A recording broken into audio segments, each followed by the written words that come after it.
Hello, this is Erick Widman from Passage Immigration Law. Thanks again for showing up for our Wednesday live Q&A session. We've got some great questions that I'm going to address and give you some answers on. And this week, we've been focusing on training our team, and I've been getting some great training too about how to better serve clients. So we're excited to be rolling out some new improvements to all of our existing clients and potential clients at Passage. We'll keep you posted about that. First question here. I have a question that I've not been able to solve. My mother submitted my I-485 application on July 1st for the F2B category. She wants to apply for naturalization, but we're afraid she might get her citizenship before my case is adjudicated. If she's a citizen before I get my green card, will we have to transfer the case to F1? If this is true, then my green card will take 7 months more to be adjudicated based on the final action dates in the visa bulletin. So, a couple things to confirm. You're doing a 485, so that's an adjustment of status. That means you're within the United States. So, you also want to make sure that you are in the correct category overall. And one of the things in reading this that we need to double check, and I encourage you to email us at support@passage.law, because we want to confirm that you are or not an immediate relative. And so you might not have to worry about this preference category issue. But the general principle is that if a petitioner naturalizes, the upgrade in the petition in the preference category, that's optional. So USCIS, especially with consular processing cases, the NVC and the embassy, they won't automatically upgrade a petition from, for example, the F2A to a F1, for example. They won't automatically upgrade it unless you ask them to. And then in the process of providing all of your documents to the National Visa Center in that instance, or to USCIS for you, you can share with them that, yes, I've naturalized, yes, the petitioner is naturalized, but you can also ask USCIS to not take action upon that, and they won't. So it's something that's required in order to trigger the upgrade of the petition. There's an action that's required on the part of the petitioner beneficiary in order to effectuate the change. So the default is it won't happen. And you can also, when talking with the embassy official or the USCIS officer, you can explain that this is something we don't want to upgrade. We prefer not to upgrade it because my case would be delayed. All right, second question. Can I work in the US if I apply for a fiance visa? So you, as I believe what the question is asking, is before you get your fiance visa, perhaps could you come here with a pending visa application and work? In that instance, in that situation, definitely not, unfortunately.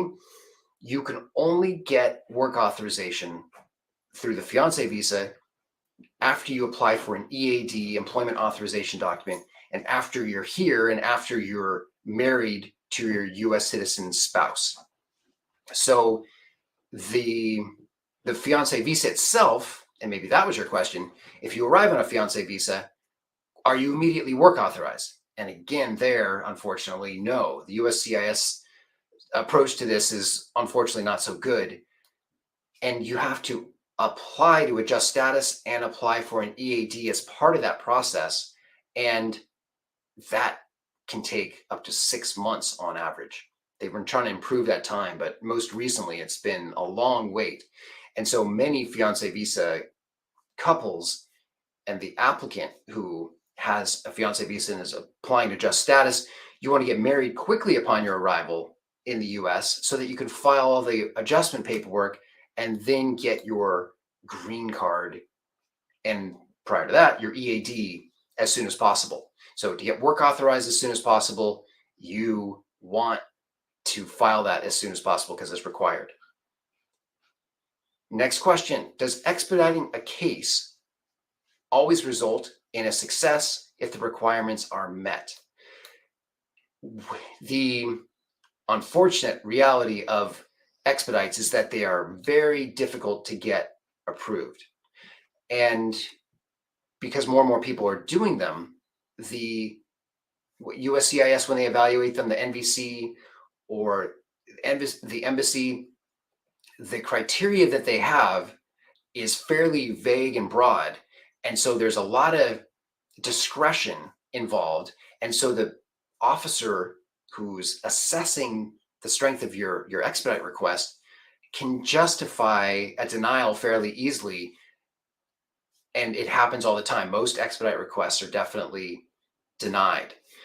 But you can certainly strengthen your case and to enable you to have the strongest possible expedite request. And that would involve documentation of, ideally, an emergency situation, a medical issue, life or death scenario, and a severe financial loss is one of the criteria. But it is harder to document that. And overall, people being people, there's less sympathy for losing money rather than, for example, losing a loved one. So you'll want ideally to show a medical issue and show why it's urgent and pressing. Next question, can a common law spouse be petitioned to come here? So very intriguing. In many states in the US, common law marriages are recognized and allowed. So that's where you didn't go through a formal legal ceremony, but you've interconnected your lives so much that the law wants to protect, traditionally it's been the woman who would get the short end of the stick, from not getting anything when the couple breaks up. So the common law marriage is recognized in many US states, and USCIS will recognize that as well if a couple had according to state law, had a genuine common law marriage in that state. So if you meet the criteria in that state, USCIS will say, we'll recognize that as a bona fide marriage too. Internationally, it's essentially the same set of principles. If the country that you're living in recognizes common law marriage, and you could prove that according to the law of that country, you do in fact have a common law marriage, the US immigration system will also recognize that marriage as legitimate and would allow you to have a I-130 petition filed for you, the foreign national, as a common law spouse. So it's all about proving that the foreign national, the country that you were living in, actually recognizes this common law marriage. Thanks everybody for showing up. We appreciate that you were tuning in and asking such great questions. We shall see you next week. Definitely